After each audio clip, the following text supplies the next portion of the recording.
All right, it's very good to be here among friends.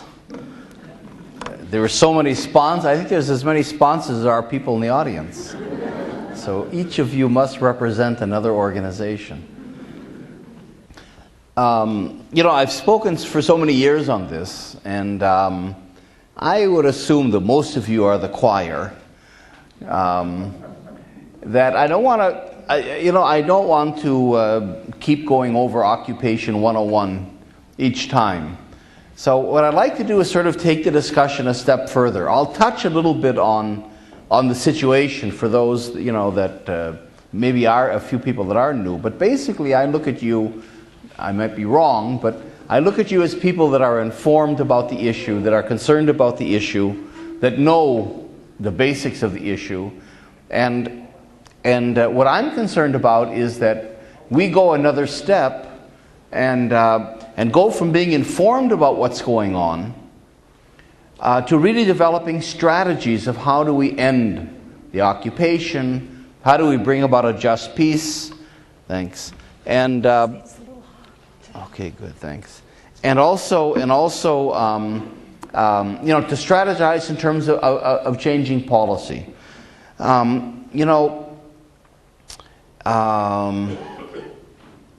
ICAD, the Israeli Committee Against House Demolitions, that I head, in some ways, I think we're a little bit unique among Israeli peace organizations.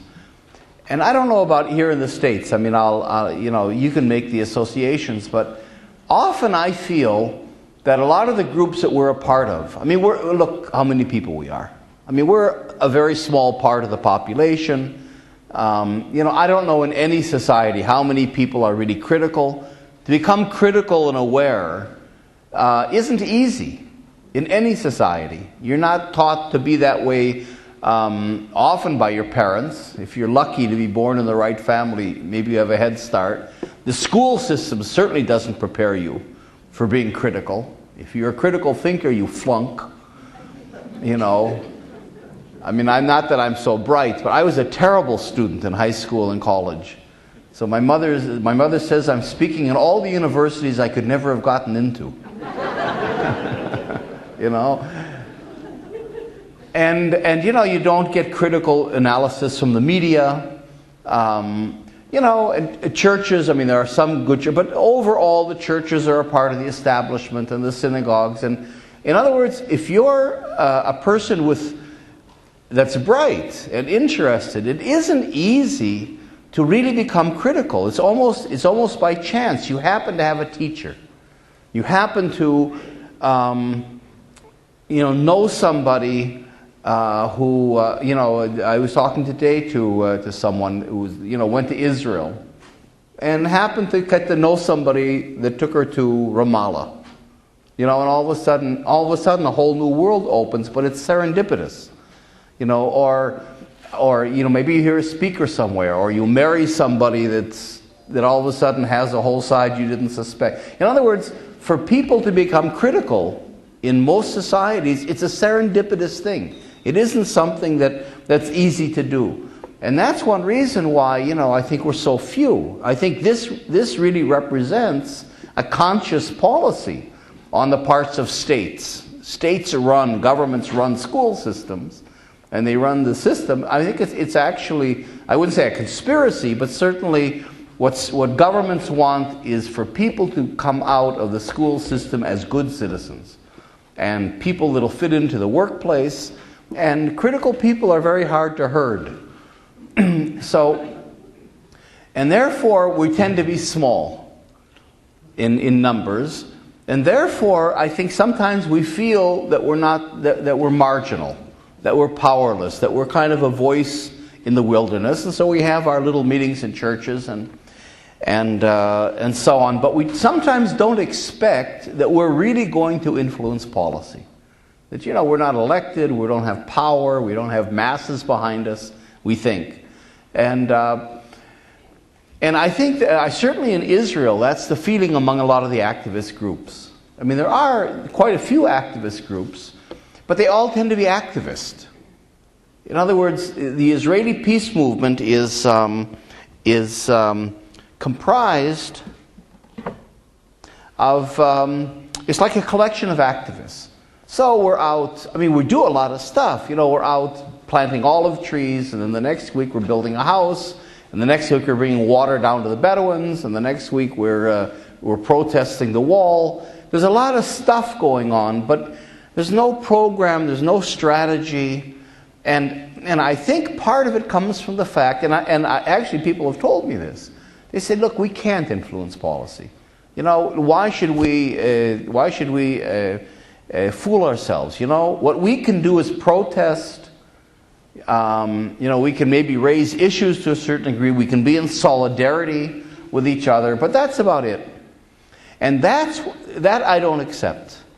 And that's where ICAD, I think, has tried to show we think that we can be an actor in this whole thing, in world affairs, that we can, not we individually, but we as an organization with other organizations and with civil society, we can influence policy. And what's heartening for me is, as I travel all over the world, you know, I'm meeting groups like this all over. I mean, in little towns, you know, in places you wouldn't expect. So that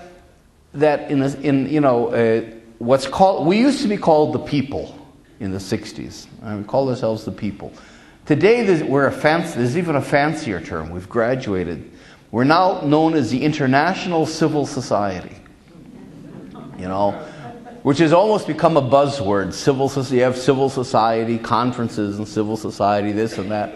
But someone once called civil society the world's second superpower. Because in fact, we have a lot more clout than we're aware of. You know, because if you multiply this, you know, by thousands of communities and cities around the world, I mean, there's a lot of people. You saw that, you know, in the, I guess last time, most dramatically in all the demonstrations around the world against the invasion of Iraq. And then people kind of got despondent that we didn't stop the invasion of Iraq, and they went back into the woodwork. But you know, you don't always win. But at the same time, you know, we in civil society have quite a few successes under our belts. You know, one of the things I want to do, I mean, I'm just telling you, if anybody has an extra $1 million, I tell you where I'd like to go after this, or in addition to this, I would love to set up a kind of a museum of civil society.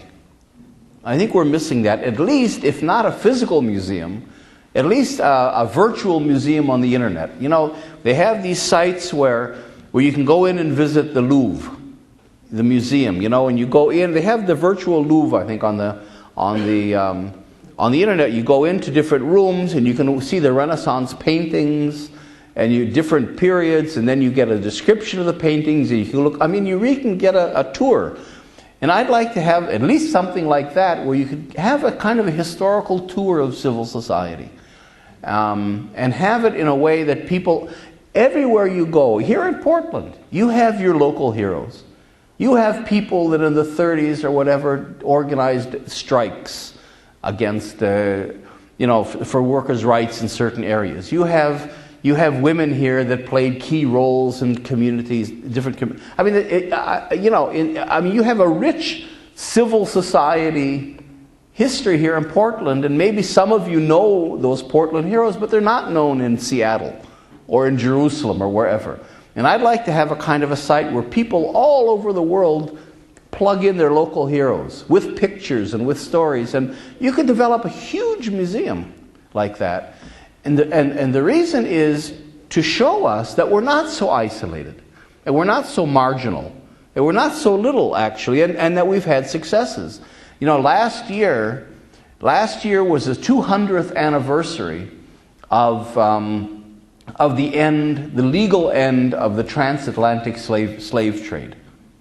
You know, 1807, you know, the slave trade that was extremely profitable, you know, and really involved whole industries, and you know, was declared illegal finally by the British government, that began to enforce it even among ships of other countries.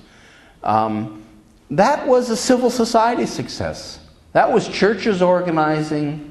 I don't know if you saw, there's a film, Wilberforce, the whole hymn Amazing Grace came, I think it was called Amazing Grace, came out of that period.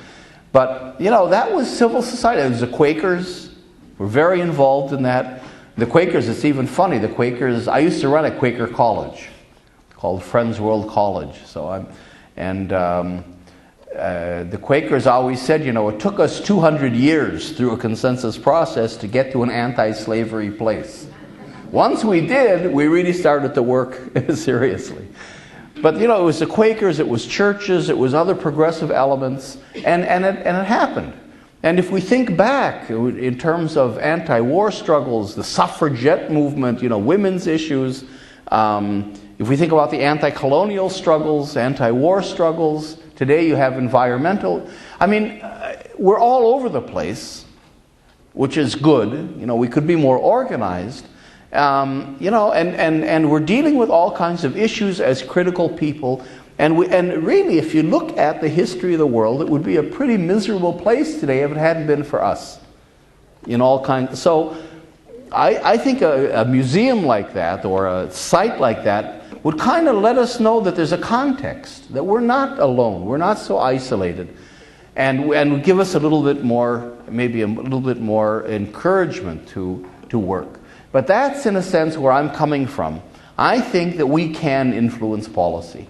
We work with, in ICAD we work with diplomats, and actually, it's not just civil society, but governments. I've discovered that governments are interested in what we have to say. Not always the prime minister and the president and those guys that are all politically motivated, but the professional people and many people in parliaments, less so in Congress, but there's a few. There are people that are with us that we can work with that like our voice, that are really like our analysis. I want to tell you that the American consulate in Jerusalem, not in East Jerusalem, the American consulate is actually in West Jerusalem. The American consulate is excellent in terms of our work.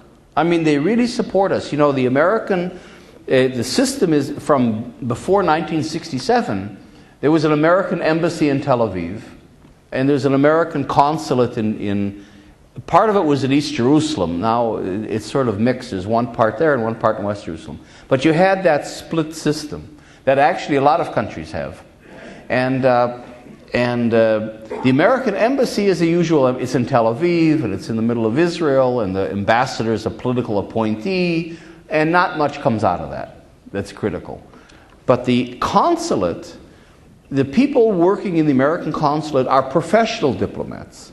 They're not political appointees. The consul general is usually someone who's been in the State Department for years, who has served in other Arab countries, who speaks Arabic. The people, the staff, the Americans working in the consulate live in East Jerusalem. They live with Palestinians. Their job is to monitor what's happening in the Palestinian territories. And what's very interesting is they're not under the embassy.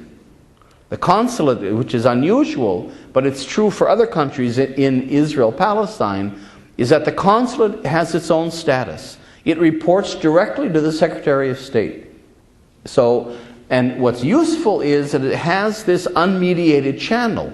So it can't be filtered through all the politicos of the embassy. And it has, so there really is, you don't see it in policy, but in fact, in the State Department, there really is a channel between the Palestinians and the American diplomats that know what's happening with the Palestinians and the State Department. If you go, Condoleezza Rice, there's all kinds of reasons why American policy is the way it is. But it's not because of a lack of information. If I go in to meet, I don't meet Condoleezza Rice, but I can get into, Bill Burns, which is sort of the second that, the bloc in American policy is Elliott Abrams, the neocon from the old Iran Gate days and the Contra days, who's the head of the Middle East section of the National Security Council. So that ends that. But below him, when you get to the professional levels, you know, they know what's going on. If I go to the State Department, there's very little I can tell them that they don't know. On the contrary, I'm kind of getting into other things, but I'll come back. I used to have a secretary when I was in Friends World College who was Irish. And every morning she'd sit down and start telling me stories. And I say, oh God, I got to get to work. I have to do, you know. And she'd go off to a million. But the story always would come back around to the point. So the point is coming around in a minute. But at any rate, the point I'm trying to make is that we do have input. I mean, you know, we can't say the governments are evil, and we can't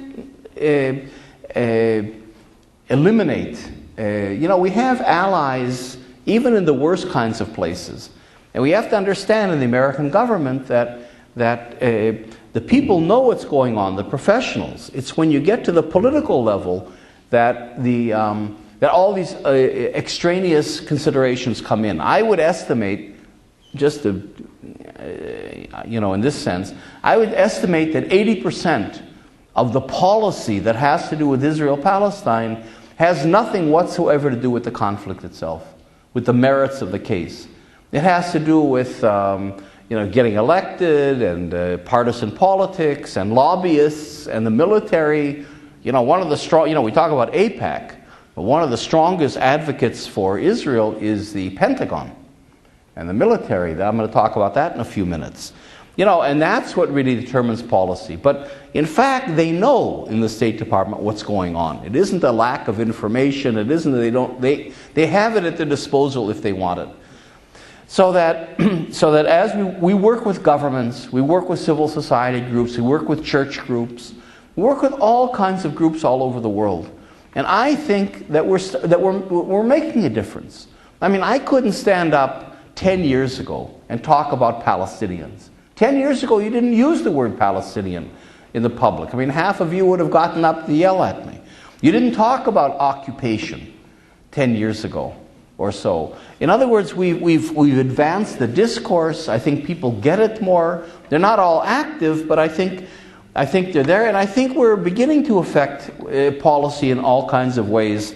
Maybe not immediately, but there's a whole. I'm encouraged by the process, actually, so that what I'm trying to say is that I think that maybe the lack of strategy we have, the fact that we're not so organized. I mean, I was asking Peter and Lee on the way here.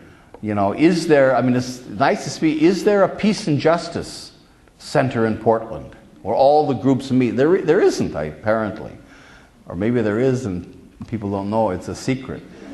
But we're not organized enough. We're just not organized enough. And the reason, why, with all the different groups in Portland, and look at the list of people look at the groups that sponsor me. Why isn't there a center where everybody has an office and everybody's meeting and there's synergy and all that stuff? I think part of it is because sometimes we don't believe that we can change things.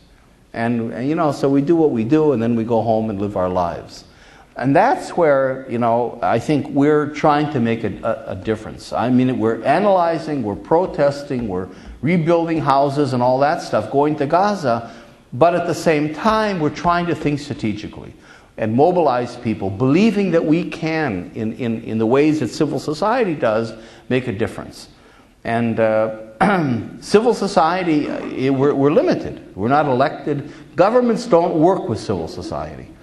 And we have to push and be assertive, but I think we can do that.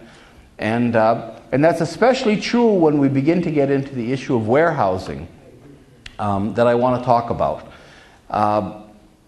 So let me just back up for a minute and talk a little bit about the conflict itself, and then I want to get into this warehousing issue. But I'm trying to do this in a way that gets us thinking together about how can we organize, what are the issues better. And certainly the issue of warehousing, I think, is something that begins to put together issues that are today kind of fragmented. One of our problems, I think, and you can see it here, you're probably the people in Portland that are interested in the Israel-Palestine issue. Where's everybody else that's interested in anti-war stuff, in Iraq, in global warming, in women's issues, in health issues, in development stuff, where are they all? We're so fragmented. I mean, it's good that we have a division of labor because, you can't deal with everything. But at the same time, we don't see the connections between this issue and that issue and the other issues. This issue of warehousing, I'm going to suggest, might be one of those issues that begins to bring the Israel-Palestine conflict into a whole field with other concerns, and might help us to build wider coalitions and wider forums for discussion. Well, this is just to go back for those that maybe aren't Palestine wonks. Just to fill in some of the background, and then we're gonna go on from there. This is a map of what we call the two-state solution. The two-state solution is a solution that seems to be preferred by the international community. Even the United States has the two-state solution through the roadmap as its preferred solution. The two-state solution has even been accepted by the Palestinians. Already in 1988, 20 years ago, the Palestinians, the PLO, accepted the two-state solution. So if Israel is really concerned about peace and security, they could have had that 20 years ago. So something else is going on here. The two-state solution is not a just solution, really, because even though the Palestinians get a state, it's only a state on the occupied territories, which is the West Bank, East Jerusalem, and Gaza, that represent only about 22% of a small country. Even though the Palestinians today are half the population of this country between the Mediterranean and the Jordan River, before refugees come back. And so they would be the majority. So in fact, the generous offer that we never hear about, the Palestinian generous offer, is that we, the majority of, and the indigenous population of Palestine, are willing to make peace with Israel for less than a quarter of the land. I mean, Israel is left on 78% of the land of Palestine. I mean, I don't know any people in the world, certainly any colonized people, that was willing to, in a way, give up political claim to 78% of its country. I don't think Americans would have done that. So that, and Native Americans wouldn't have done that if they had a choice. I mean, it's really extraordinary, and yet that's the situation, the two-state solution idea. But Israel has said no. I mean, it's not only the Palestinians, but in 2002, the Arab League, in what's called the Saudi Initiative, said to Israel, if you give up the occupied territories, we will not only recognize you and make peace with you, we will integrate you, Israel, into the Middle East. And Israel said no. So it's hard to explain that. What's going on here? If it's not peace and security that Israel always claims it is, that's really what it wants, and it's defending itself against terrorism, and it's the victim, and all this stuff. Our country is in danger. Why wouldn't they have grabbed this offer?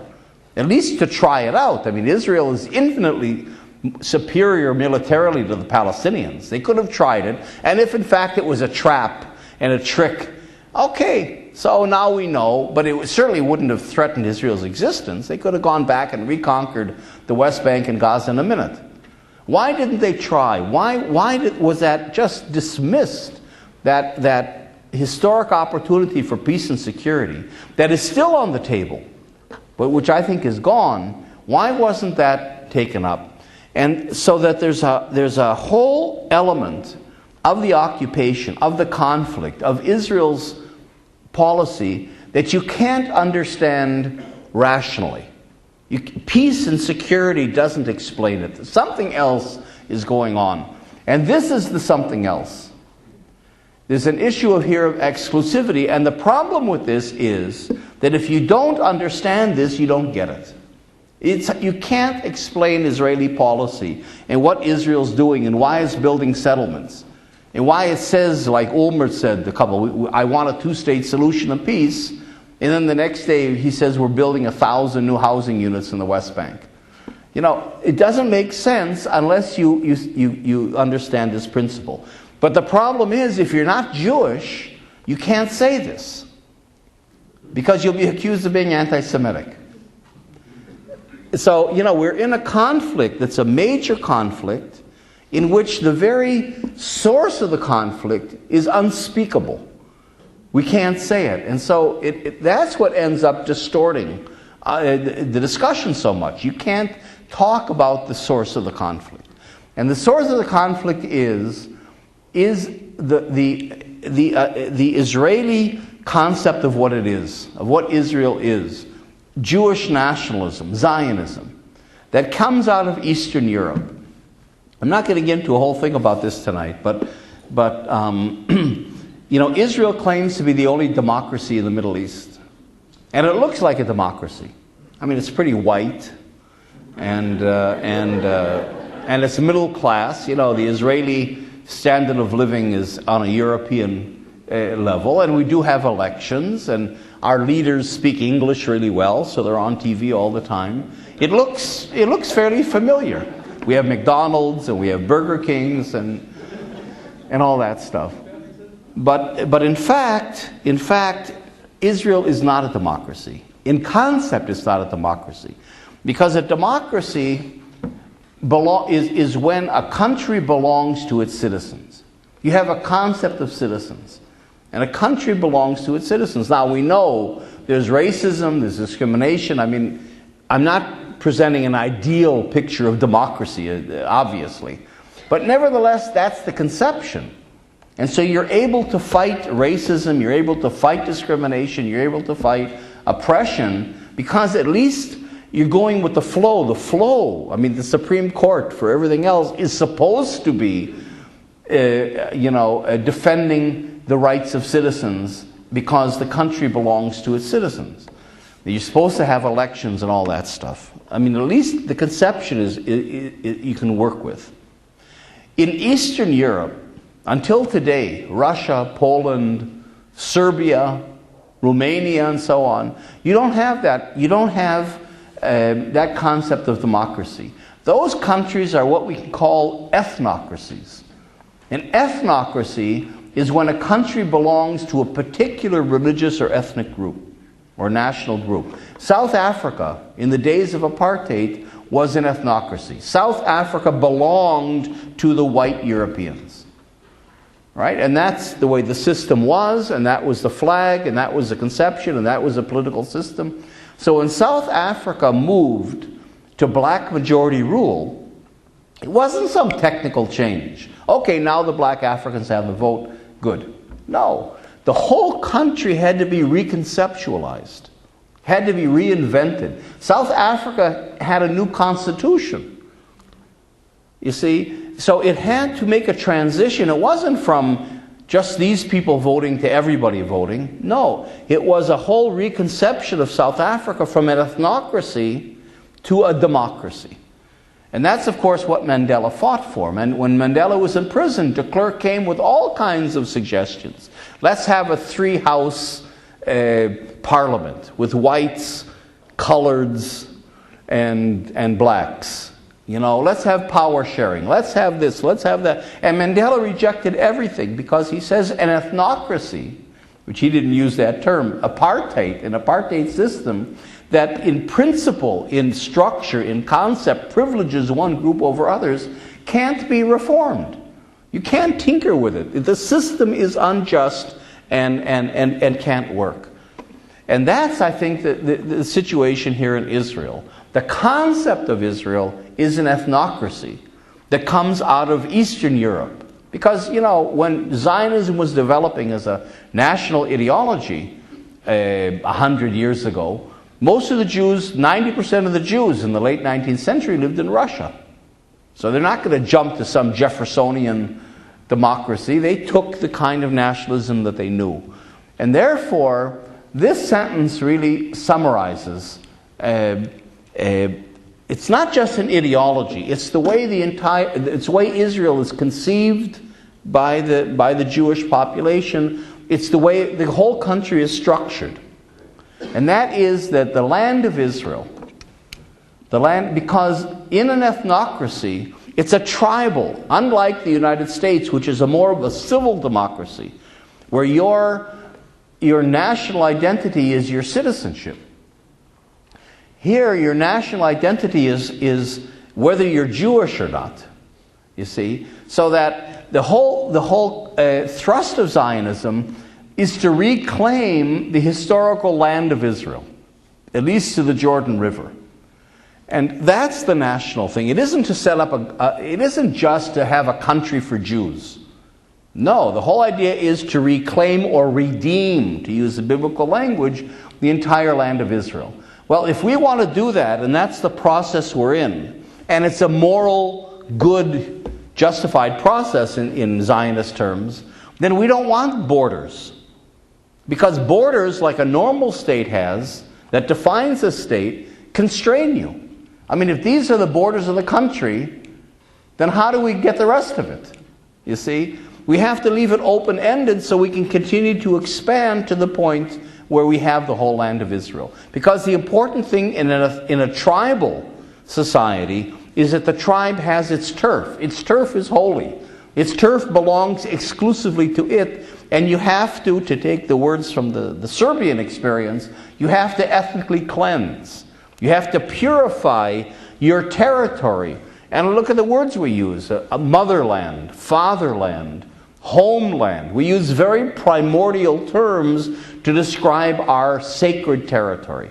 So if you have a state like Russia or like Israel that's based on a tribe purifying and taking possession of its turf, then you don't have the normal state system and you don't have boundaries, but you talk about the land of Israel. Even as you know, the most liberal newspaper in Israel is called Haaretz, which means the land. That's the way we talk. If I meet you in Israel in everyday language, I'll ask you, where are you from in the land? You don't use the word state or the state of Israel or in everyday language. You talk about the land. So the land of Israel, which is an undivided integral entity, belongs exclusively. I mean, if this is tribal, a tribe is exclusive. You don't join a tribe. You can't become a part of... The tribe is a blood kind of almost primordial thing that has a turf, that kind of a tie. So there's an exclusivity here. You can't share it. So it can't be pluralistic. So the land of Israel belongs exclusively to the Jewish people. That's the concept. So if you're Jewish living in Portland, you have a right to live anywhere, to automatic citizenship, and to live anywhere you want in the land of Israel. All right? If you're a Palestinian who's a citizen of Israel, who lives here, whose family has been in the country for hundreds, maybe thousands of years, you're excluded from 93% of the land of the country. 93% of Israel is land that's owned collectively by the state in the name of the Jewish people. So that in a Western democracy like the United States would be considered racist. When one group formally and legally it gives itself privileges that other groups don't have, that's racism, right? But in Israel, it's not considered racism. The concept we have of Judaization, that we're Judaizing the country. I mean, it's like waspification. And you have racists in the United States. I mean, they're located largely in Montana, but you've got them in different places. Talk about the white Aryan American people and how you have to Christianize. I mean, but if someone would get up here and say Portland should be 72% WASPs, and everybody else is, by law, limited, there's a quota on where you can live and who can live here, and then we're going to demolish the houses of those that aren't. I mean, that would obviously be considered racist. Well, that's the policy in Israel. Israel has an explicit formal policy that Jerusalem should be 72% Jewish. That's the whole thrust of urban policy. That's why houses are demolished in East Jerusalem of Palestinians. Palestinians can't, even on their own land, they can't build houses because we're trying to keep a 72%, 28% majority of Jews over Arabs, and we don't see it as racist. That's the problem we have in the left. We try to come in, we try to talk about this stuff, but it's not considered racist because they say, what's the problem? Of course we're redeeming Jerusalem, our ancient capital. Of course we're redeeming our land because it's ours. So it's a very fundamentally different concept than you have in the West. And you've got to, and therefore the flip side of it is that Arabs, and I say Arabs purposely because in Israel we don't use the word Palestinians. You talk about Arabs because if I say this is my land and it belongs to me exclusively, and there's no other people here that have legitimate claims and rights to my land, well, then I'm not going to talk about Palestinians, because to say the word Palestinian is recognizing that there is another collective, there is another people here that I want to deny. So we talk about Arabs in a very undifferentiated way. So Arabs reside in our country by sufferance and not by right. As long as they shut up and they know their place, they can stay there. But they should not think that they have a right to challenge our ownership of this country. And there's zero tolerance when they do, as you can see from the extremely disproportionate reactions of Israel every time there's Palestinian resistance. So this is sort of what underlies the conflict. And it means that in order to really get to a just peace, it isn't only that we have to assert the rights of the Palestinians, and we've succeeded in that. I mean, I don't think today you have to convince even Bush that there is a Palestinian people.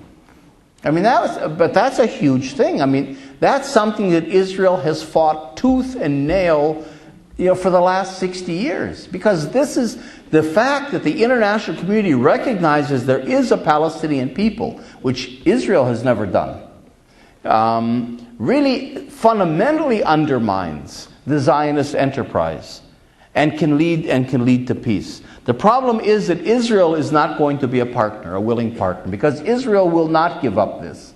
Israel will not become a country of all its citizens. It won't go voluntarily through the process of reconceptualizing itself like South Africa did.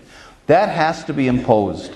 So in a sense, we might say that the democracies of the world or the international community has to impose a peace on Israel in which Israel can continue to think of itself any way it wants to, but it can't actualize that concept. It can't actualize that concept over the whole country and commit the Palestinians to it. But where it's led us then is to different things. First of all, we use the word occupation. So in 1967, Israel took over the West Bank, East Jerusalem, and Gaza, right? And we talk about occupation. In fact, I would suggest to you that there's a process here in which the actual occupation maybe lasted 2 weeks. The first couple of weeks of June, when after the 6-Day War, because occupation is defined in international law as as having effective control of a territory. And Israel basically accepted that definition for 2 weeks. After those 2 weeks, it began to say, no, wait a minute, it isn't the West Bank, this is Judea and Samaria. This is a part of our homeland. And you began to have the process of seeing the whole land of Israel as an integral part. So that you had different things happening. You had the institutionalization of military orders. There are about 2,000 military orders that comprise a whole body of law that runs the West Bank. The most important thing is Meir Shamgar, who was the Attorney General in Israel at that time, who was later the President of the Supreme Court, redefined occupation. So in his view, Israel has no occupation because this is our country. And you can't occupy your own country. And therefore, the territories were defined as administered or disputed territories. And that's been something that was accepted by the Israeli Supreme Court until today. And then there were plans of annexation, especially by Yigal Allon and Moshe Dayan, just a couple weeks after the Six-Day War. So you might say that here, we talk about occupation, but the very concept of occupation, meaning that we, Israel, are controlling a foreign territory, was almost immediately discarded. And the territory was redefined as our territory.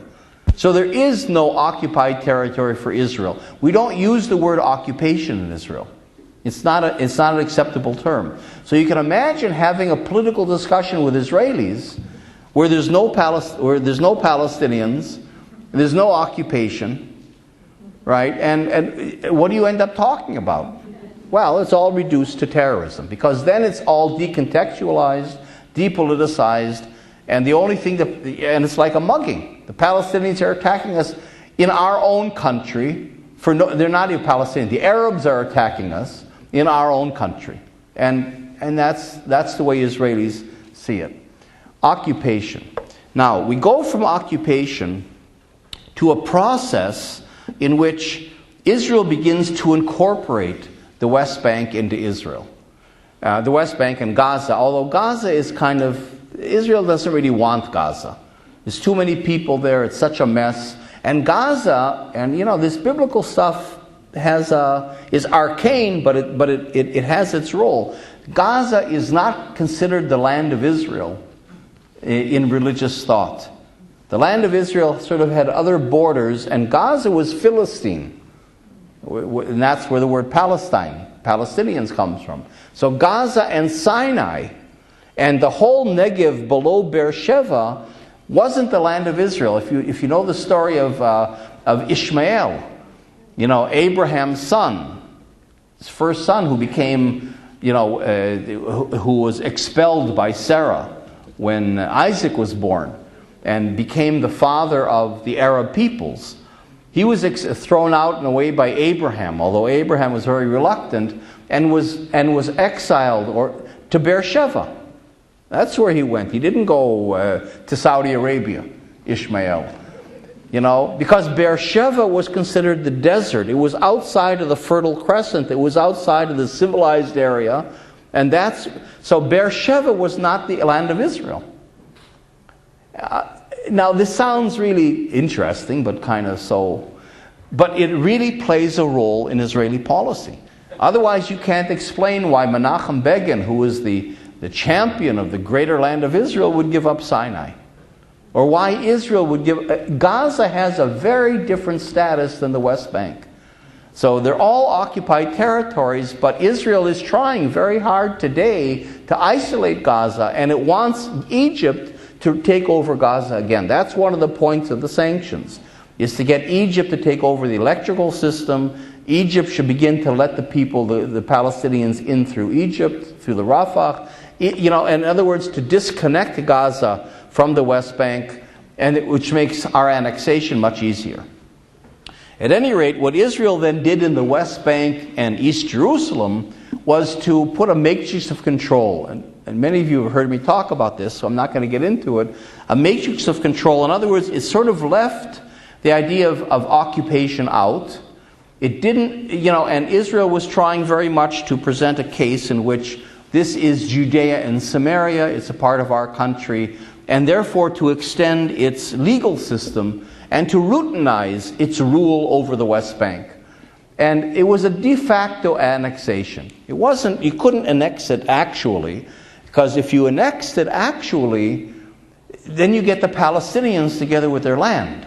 And you didn't want that. You wanted the land, which is ours, but you didn't want, what are you going to do with 4 million Palestinians? If we actually annexed it, Israel wouldn't be a Jewish state anymore. It would be the greater land of Israel, but half the population is Palestinian, which wouldn't work. So the whole the game, over the dance over these years until today has been, how do we take the land and control the land of Israel to the Jordan River, but somehow get rid of the Palestinians? So that one way is that we have a policy that's called the quiet transfer. And that is that through administrative means, revoking residency, if Palestinians come here to study, they can't go home, and house demolitions, making things, destroying the economy so there's no jobs. What Israel is aiming for is to get the middle classes out. It's a selective kind of a transfer. We're not going to get the working class people, the farmers, the poor people out of the country. They're stuck. They have nowhere to go. And we have to find a way to deal with them. But the middle classes that provide the leadership, that are more educated, that are more economically active, those are the people we have to get rid of. Because if we can get rid of them, then the masses are much more malleable and easy to control. And that's really been the focus of the policy, and creating facts on the ground. So in fact, especially when Begin came into power in 1977, this policy of de facto annexation really was crystallized. And Sharon became the head of the Ministerial Committee on Settlements. And then you began to have the development of settlements, of the highway grid that integrated and incorporated the West Bank into Israel proper. East Jerusalem, of course, was formally annexed to Israel. So when Israel talks about giving up parts of the West Bank, it doesn't include East Jerusalem. And of course, there's no solution. Everything is kept kind of open-ended because the solution is going to be on the ground. There's no solution that's acceptable to Israel. So that we talk about, in a vague way, Palestinian autonomy. But otherwise, it's very vague. Now, the second phase of the matrix has been within the last, let's say, 8 or 9 years. Especially since Ehud Barak came to power at the end of the Oslo, he ended the Oslo peace process in 1999. And Barak's contribution, in quotes, was that he really did conceptualize the solution to the conflict as apartheid. As apartheid. In other words, he and until today, I mean, he's a minister of defense, he's still the head of the Labour Party, which is the left party supposedly. But he's the one that really is thinking in terms of a solution to the conflict. But it's a solution that has to be an apartheid solution, although we can't use the word apartheid, obviously. So we talk about a two-state solution. In other words, we use the language that the international community has approved of, the two-state solution, and we give our very particular spin to it. So that what Barak began to do was to continue during the Oslo peace process to strengthen the facts on the ground, settlements, highways, the closure, and so on. And at the same time, in terms of a solution, you see, he put that within the two-state solution. So that especially he came up with the idea of settlement blocks. And keep going for a minute, and then we're going to go back. It's a little here. You see, these areas here that are kind of, I don't know what they look like, pinkish or whatever, on the map, these are what Israel calls the settlement blocks. This was Barak's formulation. Barak said, okay, we need a two-state solution because we've got to get rid of this Palestinian population. You know, what are we going to do with these 4 billion people? We can't throw them out. We can't give them citizenship. And we won't give them a state on the 22% because that's too much. This is our country. This is Judea and Samaria. We have to find a way to give them the minimum. So we keep control of the country. We keep control of the land, most of the land. And it's the same logic as South Africa. How do we get rid of that population but still keep control? South Africa created 10 Bantustans. 10 Bantustans on 11% of South African land. Israel's creating a Palestinian Bantustan on 15% of the country. where Israel will then expand from 78% out to 85%. And the settlement blocks are the key. And that, because you see, if we keep these settlement blocks, even if we give up little settlements all the way through these Palestinian areas, we've created what Sharon calls cantons. So there's a canton you can see created in the north. Palestinians don't get anywhere near the border. So any Palestinian state will not have a border with an Arab country, because that's where our security comes in. So you have a canton in the north, a canton in the center, and a canton in the south, and Gaza. And that becomes then the contours of the Palestinian Bantustan. But we don't say Bantustan, we say a Palestinian state, and it's a two-state solution. And then the trick is, like in South Africa, South Africa could not have created Ciskei and Transkei and all these crazy little places without finding local collaborators. Some guy who said, yes, I'll be the president of Transkei. It's the same is true here. We're trying to find a Palestinian collaborator that will sign off on this. And this is Tony Blair's role. Tony Blair's role as a so-called Middle East envoy is to come and try to sweeten the deal for the Palestinians. You know, we tried with Arafat and it didn't work. He wouldn't be the collaborator. And I believe, and maybe I shouldn't say this, I believe Arafat was eliminated. I don't think his death was just a coincidence. It was too perfect, and until today it's never been explained. And then we went, and now we're trying Abu Mazen.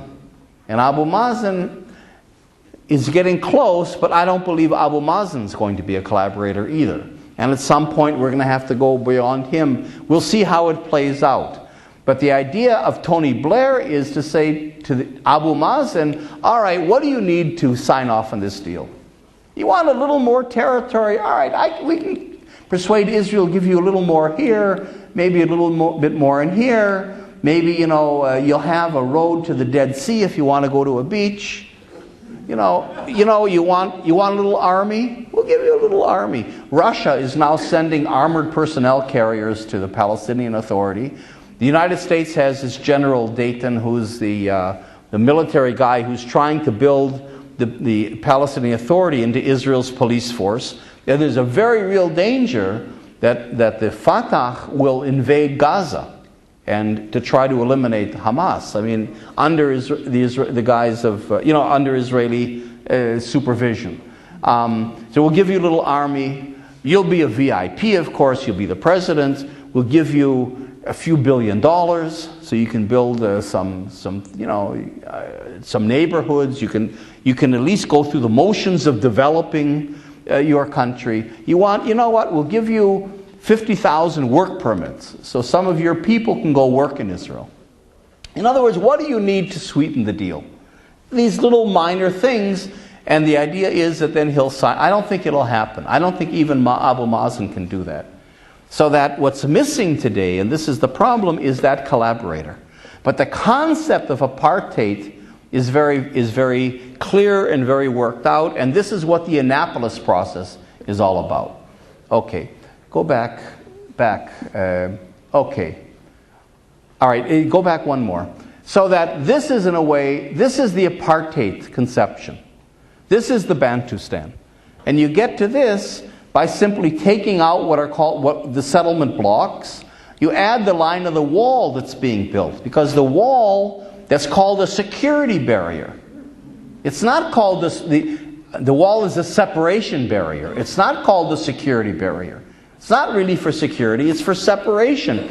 Israel calls its policy towards the Palestinians hafradah, which in Hebrew means separation. That's the official word of our policy, which is apartheid. That's what apartheid means in Afrikaans. So we use the word apartheid officially, we just say it in Hebrew instead of in Afrikaans. And the official name of the wall is the separation barrier. And it's conceived as a demographic border. So Israel will have in this conception two eastern borders. So you say, wait a minute, there's only one east. How do you get two eastern borders? Well, you see, the border here immediately to the east of Israel is the demographic border. defined by the wall, in which 80% of the settlers that live in these settlement blocks and in Greater Jerusalem are then incorporated into Israel.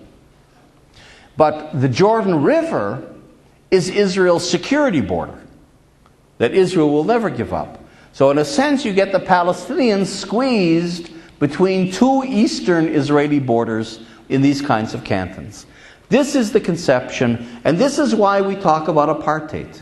In other words, we're going from occupation to this matrix of control and autonomy, a very vague thing, to a much more definite conception of apartheid that Israel is actually trying to enforce today. And that's the Annapolis process.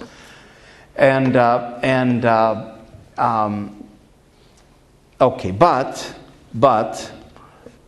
the Palestinians have one source of clout, one source of leverage, and that is, and this is what Gandhi always said, they can say no. And that's what they've been doing. In other words, if an oppressed people says no, they gum up the works. It gums up the works. I mean, you've got to at least have a pretense of some president of Palestine who signs off on it, that Israel can at least go around and say, look, the Palestinians agree, even if it's a fakey thing. But if you don't have that, you can't really impose apartheid. You know, that's where I think that's where civil society has really succeeded. 10 years ago, I would say Israel is winning. You couldn't talk about Palestinians, you couldn't talk about occupation. Israel was... Now, today, I think we've achieved a tie, a draw. And that is that, look, it's true, the Palestinians cannot overthrow the occupation. They can't get a viable state today on their own. That's still distant from them. But at the same time, look at this Annapolis process. Here is Israel with absolute control of the occupied territories, 250 settlements, the absolutely uncritical support of the United States, the complicity of Europe, massive military power, and yet it can't nail it down. The Annapolis process next month will be a year old, and nothing's come out of it. Because you can't impose on an oppressed people apartheid. You can oppress them. You can keep, imposing these things, but you can't get them to agree. And that's the Palestinian clout. And here's where I want to make a transition and open the discussion a little bit wider for a couple minutes. And that is that part of the Palestinian clout is the fact that this conflict is not a localized conflict only. It's not simply a conflict between Israelis and Palestinians. But this has become a global conflict. The Palestinians, I don't know if they've succeeded. I wouldn't put it that way. I don't think. But the Palestinian issue for the Muslim world has become emblematic. This is the epitome. This is the expression of the world, I think even more than Iraq, which is a later conflict. This is the epitome of the clash of civilizations from the Muslim point of view. American imperialism, Western neocolonialism, the humiliation of Islam, a hot war in which Muslim and Arab lands are taken away, the oppression. I mean, this really is neocolonialism. And so for them, this is like the what's it called? Not the linchpin, the bellwether or something. There's a word I'm missing. Of the whole global. In other words, this is how they conceive through the lens of Palestine the whole way the world is structured. And this is, you see in bin Laden's tapes. I mean, in a lot of bin Laden's tapes, he mentions Palestine, sometimes very specifically. He mentions Ramallah. He mentions Jenin, in a very specific way. And journalists tell me that wherever you go in the Muslim world, from Nigeria to Indonesia, with all the problems all those countries have in between, you get into a political discussion and in 2 minutes, the Palestine issue emerges. It's right there in your face.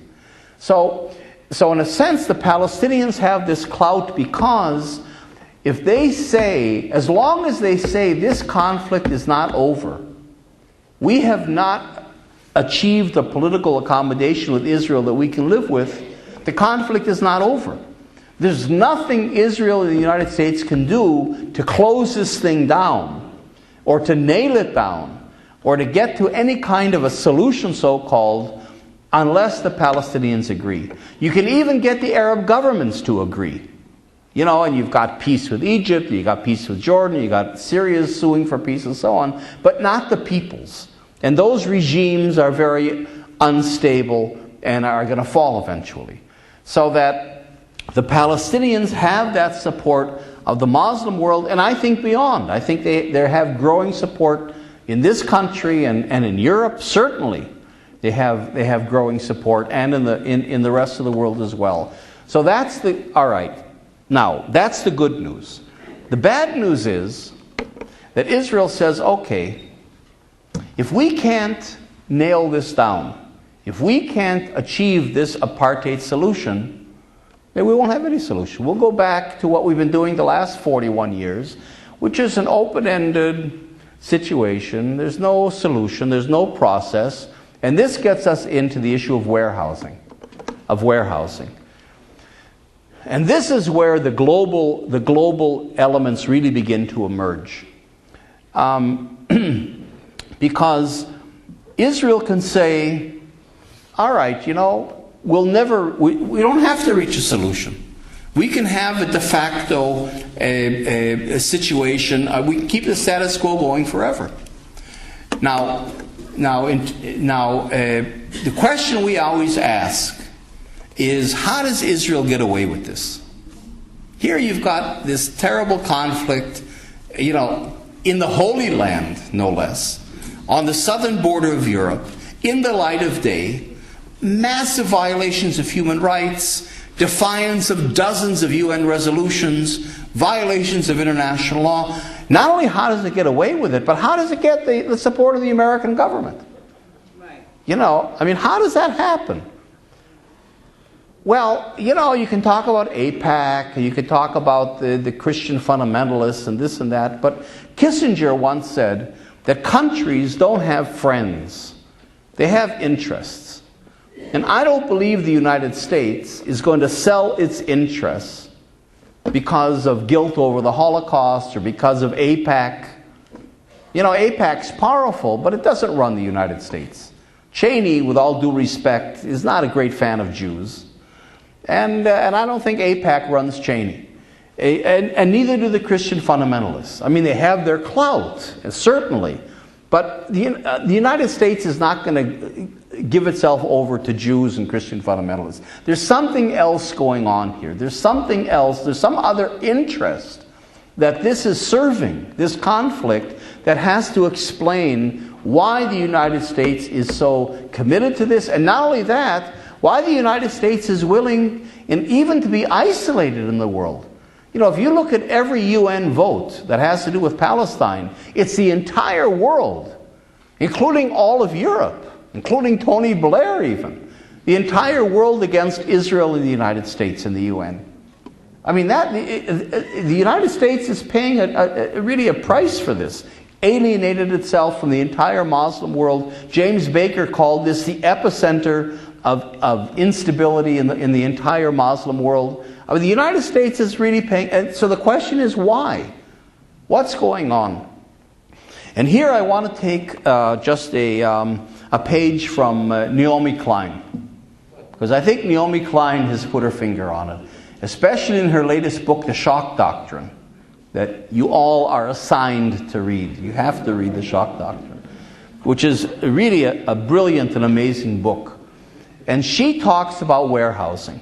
She didn't invent the term, but she uses it. The term warehousing, what I'm trying to get at is that the reason why Israel has this support from the United States and from Europe to a certain degree is that, in the way Naomi Klein shows us, in the free market capitalist system, what we call predatory capitalism. It's an aggressive capitalist system that she ascribes largely to the influence of Milton Friedman and the Chicago School of Economics, the Chicago Boys, as they were called, who are also Obama's advisors, because we have to remember Obama happens to be from Chicago. So that's something to kind of keep an eye on. In this extreme free market capitalist philosophy and ideology, and they have the power to enforce it, half the peoples of the world, half the population of the world, if not more, is surplus humanity. I mean, how's that for a theological concept? Surplus humanity. In other words, these are people that are simply written off. The system, the capitalist system, does not need them. They'll never be productive. They'll never be really educated. The system doesn't need them at all. And therefore, they're written off. And the concept of warehousing began with prisoners. That was where the term became most used. There are millions and millions of prisoners in the world, all over the world, who are warehoused. I mean, the United States has one of the largest prisoner populations in the world. Who thinks about them? They're gone. They're disappeared. We don't talk about them. We don't think about them. They're not an issue. They're not going to come up in the Obama-McCain debates. Who cares about prisoners?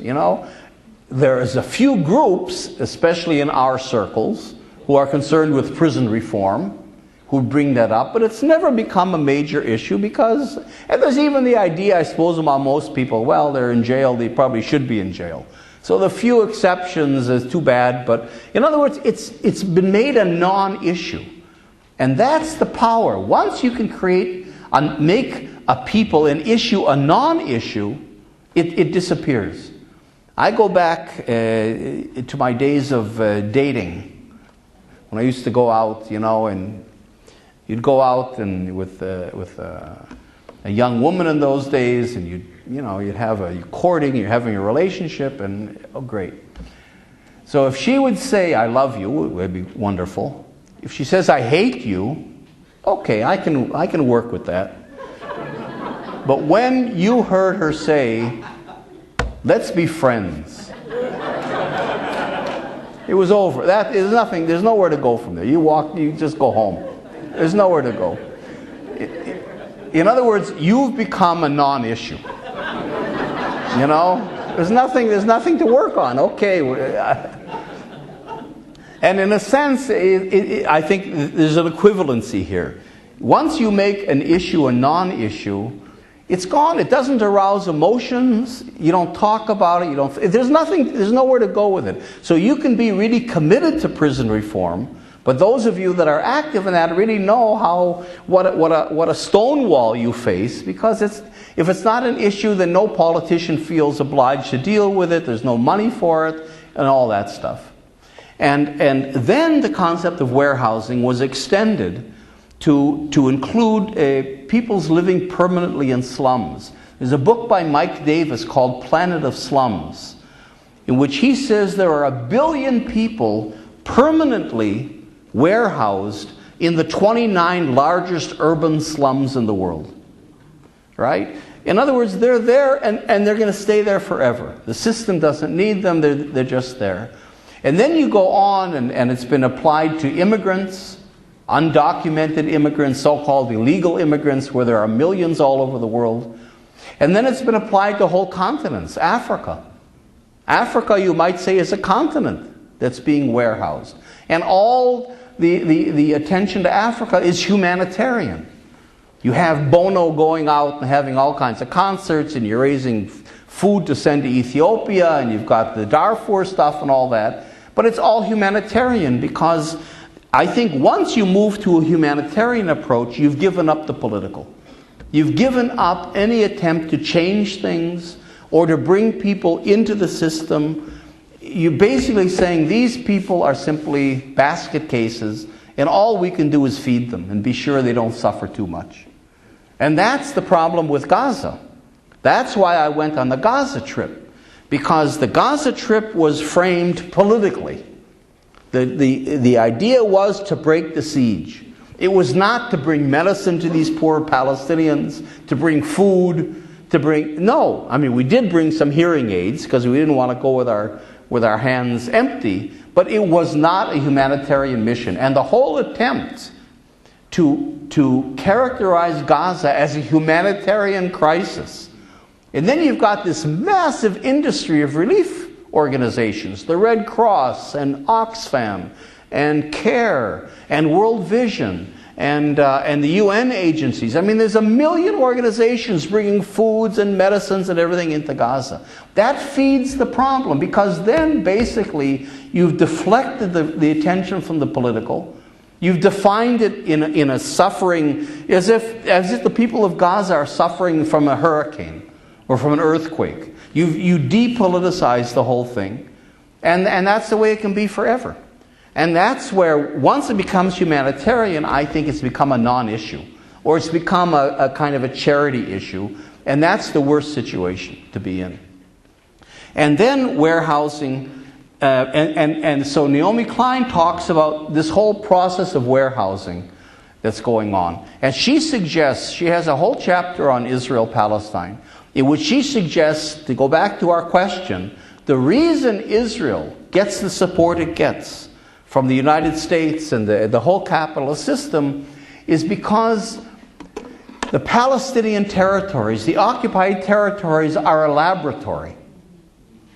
Israel is developing a model of warehousing that's very useful to the industrialized world. Here you got 4 million people that they're guinea pigs. You're building a model of warehousing. And one of the points Naomi Klein makes is that people aren't warehoused voluntarily. Nobody gets warehoused voluntarily. You resist. And of course that resistance is then, because part of the co-optation that I'll talk about in a second is the framing. Part of it is terrorism. If you resist warehousing, you're a terrorist, right? And you're especially a terrorist because it's depoliticized, it's decontextualized. So here Israel says, and Shimon Peres, who's the president, has said this, that when Gilad Shalit, the Israeli soldier, the language, he wasn't captured by Hamas, he was kidnapped. You see? So the language is a criminal language, as if this guy was walking down the street and kidnapped. The fact that he's a soldier doesn't play any role in the discourse in Israel. You see? So he was kidnapped, and what Shimon Peres says is, why did they kidnap this kid? I mean, there is no more occupation in Gaza. We took out the settlers, we took out the army, Gaza is free, there's no occupation, which is what Israel's trying to claim. So you see, the fact that they attacked this kid for no reason, it's like a mugging, shows that they're basically terrorists. So the whole thing works together to create this decontextualized thing in which then the people that resist warehousing are terrorists, and then if they're terrorists, of course, you're justified and legitimized in attacking them and destroying the resistance, because terrorism is not seen as resistance, it's seen as bad guys. And here, insurgents. You see how they've captured the language? If you go out in the street and you say the word insurgents, 90% of the people are going to say the insurgents are the bad guys. Right? The insurgents in Iraq. The insurgents are the bad guys. Well, the insurgents, if we think about it for a minute, are the people. Are the people. Yeah, I mean, I think Paul Revere was probably an insurgent. You know, if you go to Mexico City, one of the major boulevards in Mexico City is called the Avenue of the Insurgents. Zapata and Pancho Villa are the good guys for the Mexicans, not General Pershing. You know, all over the world, and this is part of that civil society thing where we have to recapture our language. The people resisting are the good guys, and it's the states and the corporations and the others that are the bad guys. But our whole language has been corrupted, and that all serves this warehousing complex, or what Naomi Klein calls the disaster capitalism complex. It's a system. It's a system. So that if Israel not only can construct a system of control the matrix of control that I mentioned. And then it develops mechanisms of control, particularly military and counterinsurgency. Israel is one of the world's leaders in counterinsurgency, which means fighting the people. And where do you learn counterinsurgency the best, if not on the West Bank and Gaza? Here you've got 4 million insurgents. So if you can develop a model for controlling them, for controlling the restless people in the warehouse, wow, that's a great element in a model, in an approach to control that can be exported. So you can use it with the wall with Mexico, which is an Israeli wall that's called the smart fence. You can use it in Iraq. You can use it all over the world. It's a model. And then, if you can frame it in the right way, if you can make the warehouse a good thing, like a prison. I mean, you could probably, you know, what society doesn't have a prison for the bad guys? You see, counterinsurgency is great. We should develop that because they're the bad guys that we're attacking. They're the insurgents. They're the terrorists. So that the framing, and look how Israel has succeeded in that. When Israel imposed economic sanctions on Gaza, Israel and the United States, with Europe complicit, and Japan as well, John Dugard was the UN Special Rapporteur to the Palestinian territories for human rights. A very prominent South African judge, who wrote that the imposing of sanctions on Gaza a couple of years ago was the first time in history that the oppressed were sanctioned. The oppressed were punished, and the oppressors, which is Israel, the occupying power, the oppressors, are scot-free. They're somehow the good guys, they're the victims, and the oppressed people are being punished by the United States. So it shows the power of framing. How you can take a situation of oppression and turn it on its head. So the oppressed people are the perpetrators that have to be punished because they're the terrorists, and all the language feeds into that, and the oppressor is the good guy. So what I'm trying to suggest here is that there's an element of warehousing, that there's this warehousing thing. If we look up from the occupation, I don't mean by this that we should minimize the struggle to free Palestine, that we should, begin to abstract the Palestinians. We should still keep that focus. But at the same time, and this is a part of the global Palestine that I'm trying to talk about, at the same time, we should be looking up and saying, why is there the support for the Israeli policy? Why is Israel succeeding so far in imposing this? And what are the implications for all of us? And I just want to say one word about that more. I know I'm going on too long, and then I'll stop. And that is that one of the questions we have to ask, and here I go back to strategy. If we're trying to become actors, if we're trying to mobilize people, one question we have to ask is, why should you care about this? We have to go to audiences. I mean, you care. But we could go to schools, we could go to, if we could ever find a general audience, if we could ever get to a movie theater and before the movie starts, talk to the people, the average people there, and say, why should you care about this? And I think one of our strategies should be, you've got to make this issue a local issue. People don't care about Palestinians. Palestinians are far away, and people don't care about issues because we're not trained to be critical thinkers. Issues aren't the center of the lives of most of us. What we care about is ourselves. All right, so why should this issue be of concern to you for selfish reasons? Because you're you. And I would say it should be of a concern because warehousing is being applied. It's not, the Palestinians are the guinea pigs. But guinea pigs are just guinea pigs. They're the first ones. That's what you're learning on. But it doesn't end with guinea pigs. The whole point of guinea pigs is that then you go on and you apply it to wider populations, right? So don't think that what's happening to the Palestinians is only going to happen to the Palestinians. Don't think that counterinsurgency is only going to stay with the bad guys. Don't think that counterinsurgency is only going to remain in the military realm and isn't going to get into your police forces. This is going to come home to roost. And I think that should be our message, that warehousing is a danger to everyone. I'm going to finish in a minute. She's been standing there for like 15 minutes. So I know I'm going on too long, but I sort of want to, I'll finish with this. I was in Edinburgh 3 weeks ago, and which is in Scotland for Americans that, you know. And when I was in Edinburgh, the Bank of Scotland disappeared. Oof, it's gone. The Bank of Scotland, which was the symbol of Scotland for them, that was established in the 17th century, was gone in one day. It was swallowed up by another bank, a British bank called Halifax. That was the next day swallowed up by another British bank that then went bankrupt.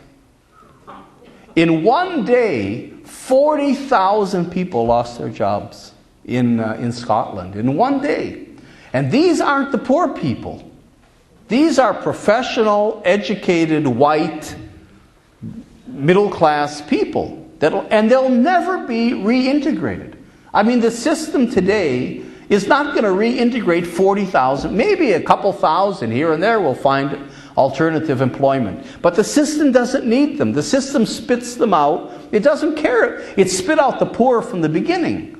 But as it becomes more and more consolidated, as we can see, and the oligarchs begin to rule the world, the Buffetts and all these guys begin to rule the world, they don't need the middle class. So warehousing is then moving out from being a problem of poor people to being a problem that's going to, or our kids could end up being warehoused. And again, what I want to say, just to emphasize, is that it's this issue of counterinsurgency that's really crucial. And this is an area that we can begin to develop wider cross-cutting issues with other groups in the peace community, in the progressive community that aren't with us today. This is an issue that can begin to unite groups, because this is a tremendous danger to civil liberties. You know, counterinsurgency is warfare against the people. But Israel every year has 2 conferences training for chiefs of major American police forces.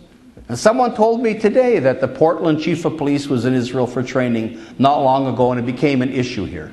Israel works intimately with police forces. The United States has, because it's interesting, this whole military thing is not an issue in the left very much. The United States has budgeted today, the Pentagon has budgeted today $1.4 trillion for the development of new weapon systems over the next 20 years. Not the production, just the development. That stuff is counterinsurgent, a lot of it, it's high-tech. And this is where the money is. Bill Gates is peanuts. High-tech is military. And they're beginning to develop weaponry that we can't even imagine. I mean, most of us have trouble with our emails. You know, for example, Israel is the world's leader in nanotechnology, the military applications of nanotechnology. It's developing molecular scale weaponry, a lot of it that has to do with surveillance, which is another Israeli specialty coming out of the occupied territories, that laboratory. The mayor of Los Angeles and half the city council last month was in Israel, where signing contracts where Israeli firms are taking over the security and surveillance of LAX. You know, and Israel, and this is the framing. What's the framing? The framing is, you don't like to go to the airport. You're hassled. You got to take off your shoes, you got to take off your belt, you got to do this. Why? We'll make it easier. With nanotechnology, we'll insert one molecule It's not even a shot. One molecule into your body, that's a little sensor. It's a little sensor. So that, you set up the parameters in the airport of what's proper behavior, what's a normal person. And you can go in with this little molecule and you can walk through the airport, nobody looks at you, you go right to the duty free, you go right to the airplane, no checks, whatever. And if you happen to be a person that sets off an alarm for one of the parameters, and we know who those people are, and we're liable to be in that population, it sets off the alarm and they're taken aside. Nobody notices. It's polite. You've been randomly selected or whatever, and you're taken aside. So it's sold as something that's good, these sensors, this nanotechnology, because it frees you from having to be hassled, because you have to have security, right? Security is another part of the framing. So what I'm trying to suggest here is that this is a tremendous danger to civil liberties, that we have to think of ourselves. We have this saying, we're all Palestinians. That saying means that we're all Palestinians in the sense of solidarity with the oppressed, but we have to say we're all Palestinians from the point of view that we really are all Palestinians. That if they're the guinea pigs, we're the ones that they're experimenting on, that they're experimenting on the Palestinians in order to apply it to us. So I really think this idea of global Palestine, and connecting it up to warehousing, and connecting it up to police forces and counterinsurgency and framing, this is an approach of globalizing the issue that can then bring in all kinds of other groups in the progressive movement. So we should be having meetings with people concerned with human rights, with civil liberties, with anti-war people. These are cross-cutting things. So that's what I want to suggest. The chilling scenario is that Israel will succeed in warehousing Palestinians, that they'll be permanently warehoused where there's no political process, it's static, they've disappeared, but that warehousing model will then be exported, and us or our children could become victims of it. So, all right, I'm sorry I went on so long, but I wanted to develop that idea. You've been listening to the Executive Director of the Israeli Committee Against House Demolitions, Jeff Halper. The title of this lecture is From Apartheid to Warehousing, Israel's Strategies of Dispossession and Control. In a moment, we'll return to the question and answer session from this presentation. Jeff Halper's most recent book is An Israeli in Palestine, Resisting Dispossession, Redeeming Israel, just out from Pluto Press. His other writings include Obstacles to Peace, a reframing of the Palestinian-Israeli conflict, The Problem with Israel, and Counter-Rhetoric, co-authored with Emily Schaefer and Jimmy Johnson. To find out more about Jeff Halper and about the work of the Israeli Committee Against House Demolitions, please visit the ICAD website at www.icad.org. Jeff Halper began the question and answer segment of his talk by describing the ways that people in the United States can support the work of the Israeli Committee Against House Demolitions. Yes, we certainly need funding, especially because we just lost EU funding. We lost $370,000 a year because of a right-wing campaign in the EU to defund us. So we need that. If you want to write checks, you can write them to ICAD, ICAHD.org. ICAD USA, the American branch of ICAD. We have a PayPal button on our website. Our website is icad.org. And there's a PayPal, and it's secure and all that stuff. And there's a way to, if you want to make a contribution, but if you want to make, a monthly kind of arrangement, there's a way to do that as well. So I thank you for that. And now we have time for questions, comments, arguments, whatever, for a little while. One member of the audience asked the speaker to explain how what is going on in Israel-Palestine varies from what the U.S. government pioneered with Native Americans. Well, I mean, I guess it's you know, there's similarities in the concept of people that have been simply dismissed as a people, and warehousing. One of the differences, though, is that at least the Native Americans have American citizenship. I mean, they're warehoused in a sense, and they're poor, and even in cities they lived ghettoized, but nevertheless they have American citizenship. Whereas Palestinians, the warehousing of Palestinians will be in a way in which they have no Israeli citizenship. They'll have, in a way, they have citizenship in their warehouse. I mean, it's an interesting question as I think about it, because you know, the ironic outcome of the decolonialism could be that, okay, you have a state, you have your African countries, your Asian countries, your Latin American countries, but each country, or a lot of the countries, become warehouses. So your warehouse has a name, whatever the country is, and you have a citizenship, but in fact it's a citizenship in a warehouse rather than in an actual country. Naomi Klein writes about Sri Lanka in her book. You know, how for forever subsistence fishermen lived on the coasts, on the beaches, and that's where they lived, and that's where they would go out to fish. But according to the World Bank, subsistence fishermen are not part of the economy. They're not productive. They don't contribute to the GNP because they're considered the informal sector. They're not considered a part of the formal economy. So there was a lot of pressure to get them off and develop the beaches for tourism. And the World Bank, she writes all about this, the World Bank prepared a whole plan in which Sri Lanka becomes the vacation paradise for the elites all over the world. The idea being that there's a hotel beyond 5 stars.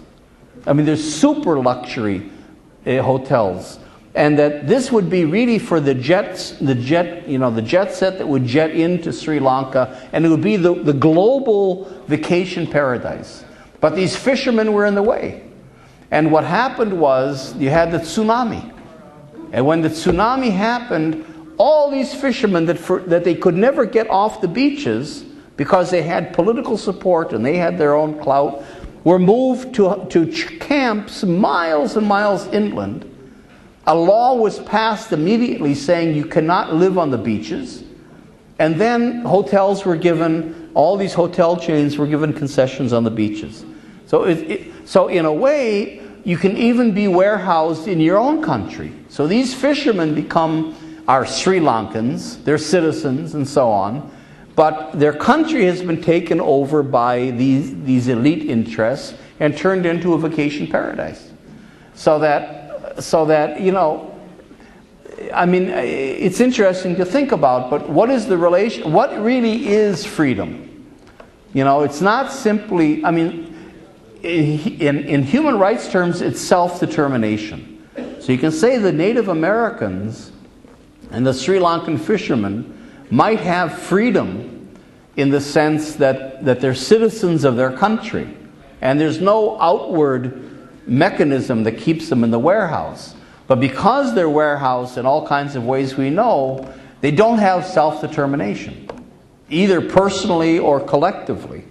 And so this warehousing idea, I think, is a very useful and powerful one, because it happens inside countries as well. It can be a whole country. It can happen inside countries, and then it can happen to particular populations. So, I haven't really thought it through, but I think there's some very useful things to think about in terms of the Native Americans.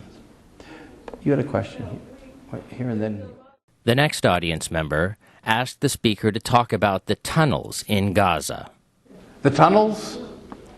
Yeah, I mean, there's something like 200 tunnels between Gaza and Egypt under the border.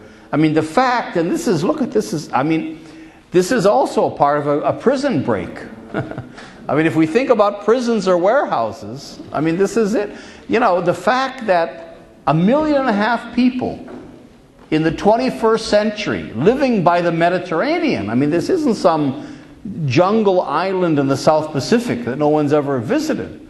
I mean, this is in the center of Western civilization. 1.5 million people live by digging tunnels. And, you know, these tunnels, sick people go through the tunnels. You import. Cars are imported through the tunnels.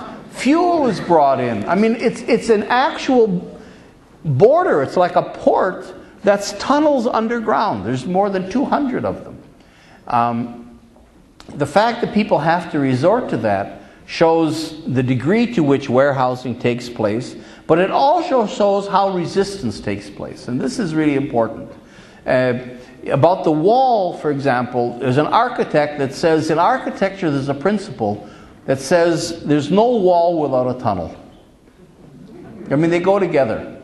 People do not accept walls voluntarily. And they'll go over them, they'll go under them, they'll go through them if they can. I mean, and I think that's the lesson. I think, and let me say this, because it's really important. I didn't mean, and I don't want you to take away, I didn't mean to be fatalistic in any sense. I don't mean that warehousing is the future and that it's going to happen and that's it and no, I think we have to understand that this is a danger.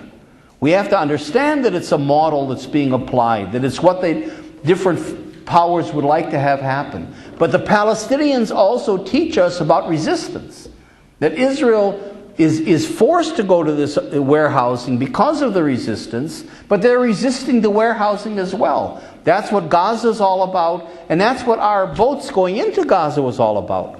We don't accept, and I think it generated waves all over the world, this action. So our work is also resistance, and we can defeat this. I mean, that's the whole point. If I didn't think we could win, that we could defeat all this stuff, I'd go home. I'd write my anthropology books like I'd like to do, and I wouldn't be running around to all you guys. I'm here because my job is to help identify the issues, identify the problems, to define the terms in order to empower us to resist. And if the Palestinians can resist warehousing in Gaza with an Israeli army and the Air Force assassinating them all the time, on top of them all the time, we can do the same thing. You know, they have much more freedom of action than the Palestinians do. So the tunnels might be our conception of the alternative and the resistance to the warehousing that takes place. Here and then over here. The next audience member asked about the speaker's comment that Israel provides a model for counterinsurgency techniques. This audience member expressed the view that American Likudniks had been running the Defense Department and had modeled their strategy in Iraq on what they thought the Israeli government was doing in the occupied territories. This audience member observed that this strategy hasn't worked very well in Iraq and asked the speaker to comment on what he thought had gone wrong for the Americans in Iraq. All right. Do you know Paul Wolfowitz? Yes. Was Netanyahu's campaign manager in 1996. So the connection is... The second issue raised by this member of the audience was about the issue of warehousing surplus populations. The speaker had mentioned illegal immigrants in the United States. These workers actually do a lot of the grunt work in the United States, work that keeps the economy going. Palestinians who have work permits do a lot of the same kind of work in Israel to keep the Israeli economy going. These populations are not really marginal or surplus in terms of the role they play in keeping these economies functioning. No, that's not really true. The concept of the apartheid system in South Africa was that the black Africans would be a cheap source of labor in South Africa. And that's, of course, the capitalist system is based on finding the cheapest labor and everything else. That was the case in Israel for quite a while, where the Palestinians were the cheap labor. Israel de-developed the occupied territories since 1967. It didn't allow banks to open, Palestinian banks. It destroyed the agriculture. I mean, Jim mentioned there's about 1.5 million olive and fruit trees that have been uprooted. That have nothing to do with security, obviously. The agriculture was largely destroyed. And the land was taken. And industry, in a very systematic way. And that threw the Palestinian labor force into the Israeli economy as casual laborers. You're right. They were cheap labor. They were exported. But what happened, ironically, at the beginning of the Oslo peace process, was that Israel discovered a cheaper form of labor. And that's foreign workers. So you have in Israel today 300,000 workers imported from China, Thailand, the Philippines, Romania, and West Africa. And they're cheaper than the Palestinians because you can pay them less than minimal wage. They get a visa. They don't get a visa personally. Their employer gets the visa for them through the manpower agencies. So you're indentured to your employer. You can't leave your employer. And if you quit, you're deported. So that you can pay them anything, you can abuse them, you can work them 14 hours a day, whatever. So that's a part of the warehousing as well. And that is that in a sense the Palestinian warehouse is worse than a Bantustan. Because South Africa depended on the black African labor. Israel does not need the Palestinian labor at all. And and from that point of view, that's where again the relief agencies come in, because the Palestinians today are kept alive by the Red Cross and all these relief agencies. They're not even working. They have no economy, and that's I think where the warehousing is that's in a sense the most extreme case is the best case if you're dealing with guinea pigs, because if you can solve the problem of how do you control 4 million people that have no economy, nothing, no resources, then to apply it to conditions that are maybe a little bit better in other countries, I think is much easier. I think that's the situation, of the Palestinians in that sense. You in the back, and then. The next member of the audience had 2 questions for the speaker. The first question was about the efforts to influence mainstream politicians, elected officials in Washington. Does the speaker have any suggestions for the kind of arguments that might be effective with such an audience? Arguments that might influence mainstream politicians here in the United States. The second question was about Jewish groups that work on these issues. Do you think that Jewish groups, as Jewish groups, have any particular role to play here in the United States in terms of efforts to change U.S. policy towards Israel-Palestine? Look, that's a really good direction. I go back, and this is a key part of our strategy. I go back to this idea of framing, because Israel has succeeded in framing the conflict, in a way that supports its interests. In other words, it's framed in that, like I said, there's no occupation. You'll never ever hear a pro-Israeli person use the word occupation. You're talking about Judea and Samaria and the land of Israel and the Jews as victims. So the Jews as victims is a key part of it in the framing. Israel as a democracy and terrorism. I mean, those are some of the main elements. So if that's the framing and you're a liberal Democrat, you're a liberal Jew. I mean, the Jews are very much for human rights. That defines Jews in this country.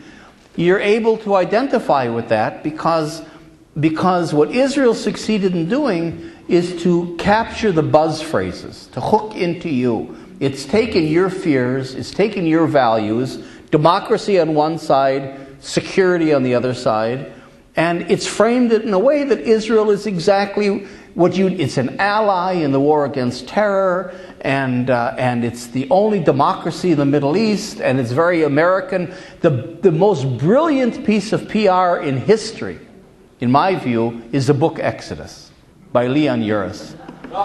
I mean, we know, those of us my age at least, there was nobody in my generation that didn't read Exodus when they were in high school. It was translated into 100 languages.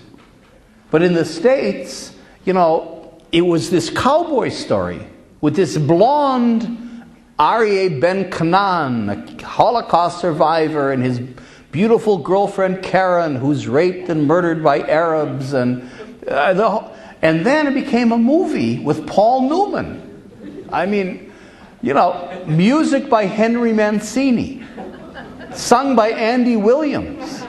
I mean, how much more American can Israel become? You see? And it was a beautiful framing in that sense. And that's fashioned Israel's image ever since.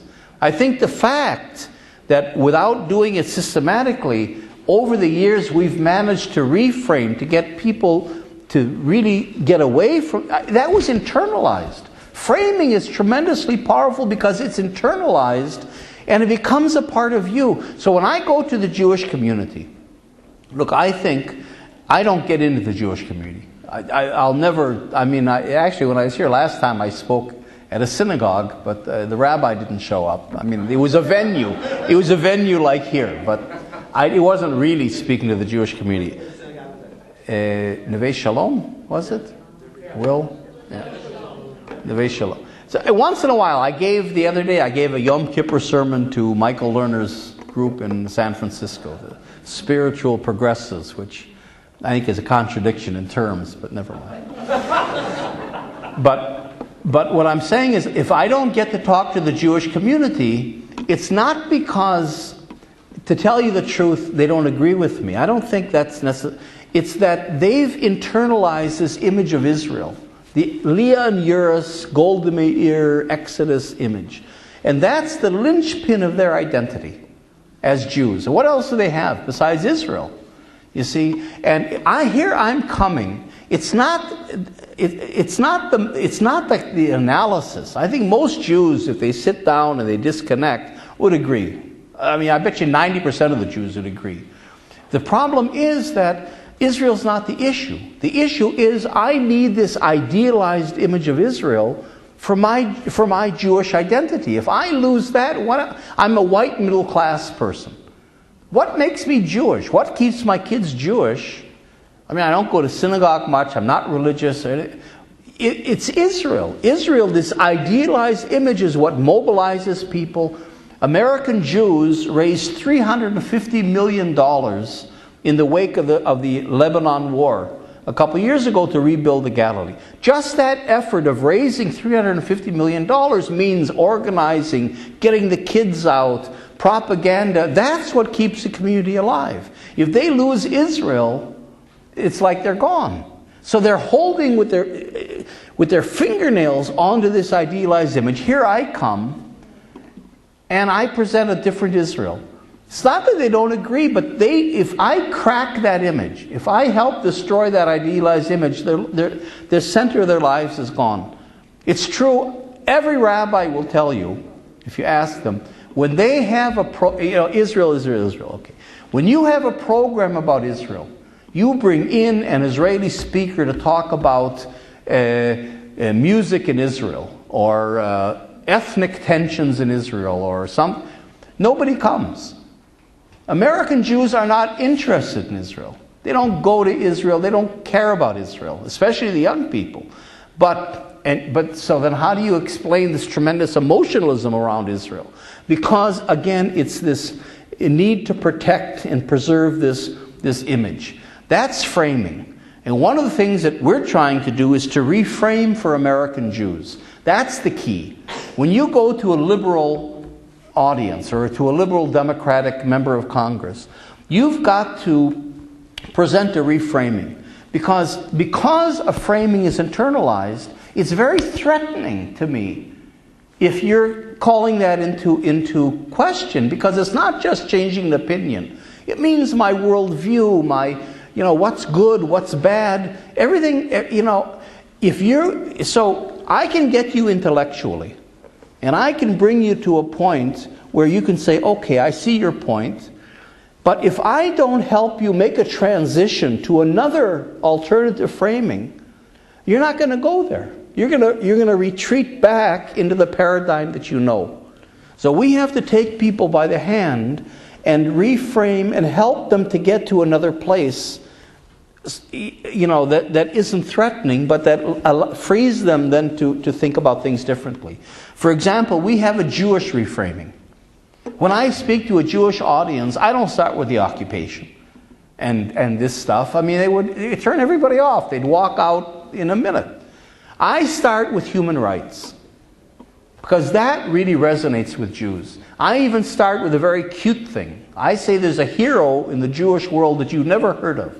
No Jew in the United States has ever heard of this guy, who is really probably the major figure in the Jewish world in the 20th century, and that's René Cassin. René Cassin was the author, a French Jew who was the author of the Universal Declaration of Human Rights. He was the Thomas Jefferson of the world of human rights. Won the Nobel Peace Prize in 1968, and he's buried, if you know Paris, one good thing you have to say about the French is they built a temple called the Pantheon for intellectuals. It's where all the Victor Hugo and the major intellectuals of the French Republic are buried. And he's buried, René Cassin is buried there. A tremendously important figure that no one's ever... Well, Jews like that. Wow, we've got this Thomas Jefferson of the world, and it's human rights and social justice. And then you've hooked them. You see, you've got into their framing, into their values, and then I backed them into Israel and the occupation. You see, and all of a sudden they see this alternative logic, and I have a Christian reframing, that talks about, I deal with Christian values and Christian language, and then we go on from there. You can do, and this is what you have to do. You have to develop an American reframing. That's in a sense what I was starting with. I was saying this is a danger to civil liberties. That's something Americans resonate with. I didn't start with, let's be in solidarity with the oppressed Palestinians, because you're the people that speaks to. That's it. But a danger to civil liberties, now you're starting to use an American language, and you get into democracy versus ethnocracy and all this stuff, and once you hook people, you can pull them in. So you have to find what is the language and you know what? I'm not the one that... I've been working on this for a long time. But there is... many of you know George Lakoff. So George Lakoff is a cognitive brain specialist or whatever who's written about reframing. He has this new book now, but one of his books is Don't Think of an Elephant. And he's worked a lot with the Democratic Party. And he's really saying that the Republicans have succeeded in framing things, family values. So what that does is you get unemployed people in Ohio, which is the most depressed state probably in the Union, with the largest, and they vote Republican because what he says is people vote their values. They vote their emotions. They don't vote their interests, actually. And so they vote family values rather than, the fact that they're unemployed. So the Republicans have picked up on that and are very good at framing things in that emotional way that brings people in. Democrats haven't done, and we all resist it. I resist it too. I resist the idea that's very dear to me that people aren't so rational, that I can't sit down with you and present. Why do I have to play these games? I can't sit down with you and present a problem and you say, geez, okay, now no, because it's so embedded in the emotionalism and in the world values and the framing and all that stuff. So that's what we have to try to do. Is to find a way to get through that, and we have to have a liberal democratic framing. We have to have an American framing. I have a woman's framing.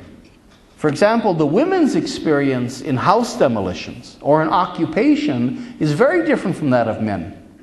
So if I can begin to express women's, how women relate to it, that relates very much especially to women's audiences and beyond. So that's, I think, part of the answer to what you're saying. Here, and then I'll go over here. The next question from the audience referred to the speaker's comparison between the wall being built along the U.S. border with Mexico and the separation wall being built by Israel to define the boundaries of a Palestinian Bantustan. This member of the audience asked the speaker to discuss the position of immigrants in the United States, and in particular within the context of the theme of warehousing surplus populations. Okay, now it's getting late, so you guys tell me when you want to go, and I'll let one more person ask a question. I don't want to keep you here all night. All right, that'll be the person. But or maybe we're at that point now. But I don't want to keep us here. So we'll have maybe one more question after this, and then I'll let you go. I mean, the whole issue of the wall is very interesting. And the wall that's being built, like I said, is an Israeli wall, and it's done. But it's a smart fence. It's not a wall in the sense of a wall. It's sensors, and it's Elbit Systems that's really building it. That's the Israeli company, the most specialized in sensors and lenses. Elbit is involved with this nanotechnology. They've developed lenses that are molecular in size almost. I mean, tiny, tiny. Israel, for example, is developing what it calls a bionic hornet, which is a miniature, little almost invisible machine, flying machine, that can be equipped with these cameras and can be sent into your bedrooms. It's called swarming. Swarming is a major concept of counterinsurgency. And you can swarm, and you send them into bedrooms in Nablus. But I'm telling you, the Portland Police Force is going to be interested in that in an hour, and that'll start coming in. So that the fence with Mexico is a very interesting experiment in exactly what we're talking about. How do you create a fence that seems friendly or smart? It's a smart fence. Because the Americans don't want a wall, a Berlin Wall that keeps out Mexicans. So you can use these very sophisticated high-tech systems to de facto create a wall that's impregnable. You can't, anytime you pass a certain point, the sensors pick it up and you're caught, but you don't see it. You don't feel it, And you can go through the border as free as you ever did, and in other words, it's this thing that if you're a normal person, normal meaning, you're a part of the non-critical masses, it doesn't affect you. You don't see it. It doesn't. You're not limited by it. You're not inhibited by it. You just walk around. And if you happen to be one of those target groups that we want to keep out, or surveillers, keep surveillance on, then you're picked out and you're targeted. So that's, I think, the implication of this. The fence with Mexico would really be a very good thing to research and to bring out, because it's a very interesting application of this Israeli seemingly, and the framing. Friendly fence, smart fence, protecting our security and so on. And I think that would be a really good example. People don't know the details of the fence, of the wall, even the word. Is it a fence? Israel, for example, refuses to let you use the word wall for the 26-foot concrete walls.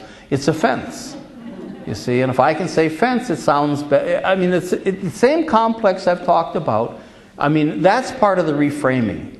If you can take one particular thing like that and deconstruct it and show people how it works, then people begin to get the point. You'd have a lecture and show how that fence works and where it comes from and everything. That would be an amazing, eye-opening thing, I think, for people that don't really know. Last but certainly not least.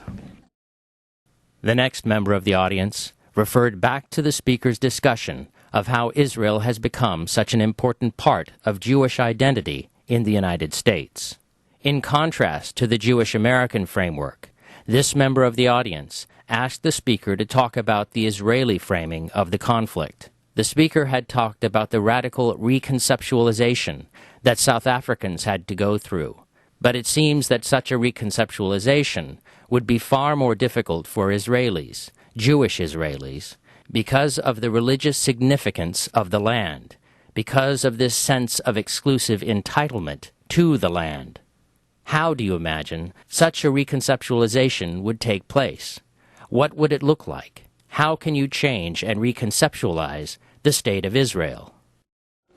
Well, I write about that in my book. Because you have, the Zionism that we talk about, we just talk about Zionism, means political Zionism. This is a Zionism that was developed by Ben-Gurion and the people that took power. They were power people that wanted a state and all that stuff. But there's another Zionism that was parallel to that was much more intellectual, and that's why it never succeeded. That's called cultural Zionism. And this was, for example, Martin Buber was a part of cultural, what's her name? Henrietta Zold, who founded the Hadassah, women's Jewish organization, was a part of that. And that was basically saying, Jews are a nation. It accepted the nationalist kind of a framing, and we want to revive our national culture in our homeland, which is Israel. And we want a university, and we want Hebrew literature, and revive the Hebrew language and our national, all that stuff. But you don't need a state to do that. On the contrary, the cultural Zionists were against states, because a lot of them came out of Russia. And the Russian model of a state wasn't exactly what they wanted to replicate in Palestine or in their own country, in the future Jewish. So they were thinking about cultural Zionism. Ahat Ha'am was one of the major Zionist figures. There's streets named after him, who was a cultural Zionist. So they were imagining a situation in which you could get into an accommodation with the Palestinian Arabs. They were imagining a binational kind of a thing, where in fact the state was kind of neutral.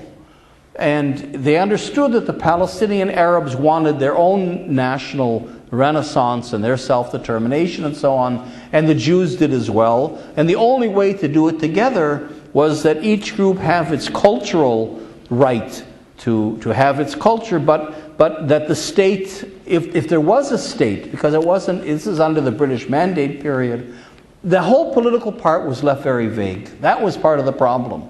The political Zionists really developed what the Jewish state would be. The cultural Zionists kind of stayed on the more philosophical level. But I think cultural Zionism has, in a way, it's come back to being more relevant, because political Zionism has exhausted itself. I don't believe, I live in Israel for all kinds of reasons, and I'm there, but I don't believe that Israel is sustainable as a Jewish state. It just can't be. You can't have a state. Today, forget the occupied territories, 30% of Israeli citizens are not Jewish. A lot of Israelis, a lot of Israelis are, you talked about how many Israelis want to leave. Israelis can leave. You've got probably, it's not reflected in the figures, you have probably 1 million out of 5 million Israeli Jews that don't live in Israel, that have permanently emigrated. I'm sure you have a bunch in Portland. So that I don't think it's sustainable. And it's true, part of our framing has to be to present an alternative vision. And the words we use is, we talk about an Israel of all its citizens. In other words, we're trying to use the democratic imagery and concepts, because that does speak to us. Israelis do think they live in a democracy, and they want that and so on, to try to say, look, we have to really rethink, especially if the two-state solution is gone. One of the alternatives that I write about, which is way, way too early to advocate, because I'm not sure if a one-state solution is the answer either. Because the history of binational states is not a happy history. So I'm not so sure if that's a great model. So I'm looking at what I call a Middle East confederation. An economic confederation, something like the EU was before it was a U. When it was still a more looser economic confederation. And I'm seeing something that could be Israel, Palestine, Jordan, Syria, and Lebanon. And the trick is that like in Europe, everybody would have the right to live and work throughout the region, which would neutralize. You see, the whole question. I'm not going to get into this now, and it's good. It's the last question. The whole problem of how big can the Palestinian state be? Settlements, borders, water, all that stuff is only important if the Palestinian state is a standalone entity. Because if it's a Palestinian state and you have to deal with refugees coming back, there's an amazing fact. You know, more than 60% of Palestinians are under the age of 18. So if you get a state, but you don't have an economy for these kids, for the future, then what good is it? So the question of viability is really crucial here. And if you're thinking about a Middle Eastern confederation in which Palestinians have their state, however big it is, they have a parliament, they're in the international community, but they're not confined to it. In fact, they can be citizens and they can work throughout the region, including Israel, from Israel to Syria. Then the issue of where the border is you've neutralized that problem, in a sense. So we are trying to think of political alternatives that go together with the framing, so we can again offer people. So I think a combination of cultural Zionism with the idea of a Middle East confederation begins to redraw things in a way that isn't threatening to Israelis, but on the contrary, even kind of goes along with what they like. I'll end on the essential element of Zionism. It's even quintessentially Zionist. Because the whole idea of Zionism actually was that we are a Middle Eastern people, that we're coming home. This is a return. The Middle East is the hearth of our civilization. You know, there's more of Jewish history in Iraq than there is in Palestine, the land of Israel. Iraq is where the Talmud was formulated and where the whole, where Abraham came from. I mean, so that if you can present an image in which we're really coming home and we're really becoming more a part of the Middle East and all that stuff, then this, again, you're reframing it in a way where you're taking Zionism and using it for more constructive purposes. So thank you much.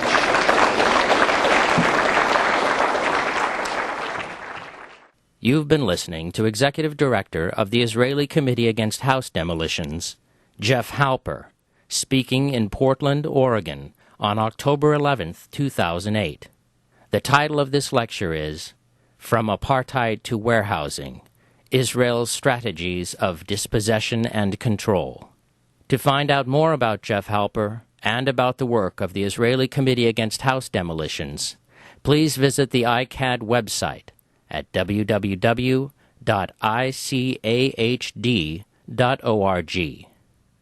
This program was produced by pdxjustice Media Productions. Special thanks to the Westminster Presbyterian Church in Portland for their support for Jeff Halper's visit to Portland and for providing the venue for this presentation. To find out more about pdxjustice Media Productions and to access our growing library of free on-demand streaming video and audio programs, please visit our website at www.pdxjustice.org. You'll find presentations by Barbara Ehrenreich, Noam Chomsky, Paul Krugman, Susan Faludi, Amira Haas, and many, many others. Thanks for tuning in, and thanks for supporting listener-sponsored radio, public access cable television, net neutrality, independent bookstores, and all forms of grassroots, democratic, community media.